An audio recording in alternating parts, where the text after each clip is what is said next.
In this video, we're going to take a look at the like clause. And because there is some syntax involved in the like clause, particularly here where we can see the percent signs used as wildcards. But here we know that the last name is, again, a varchar character, so we still need the double quotes.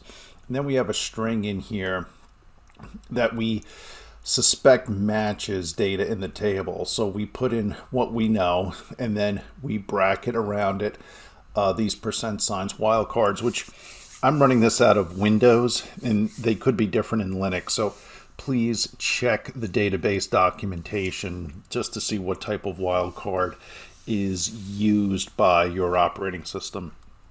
So we're going to go ahead and run this, and we can see here that last name. We can see that this string here matches the middle characters here, so that's why this one it was true and this result was returned.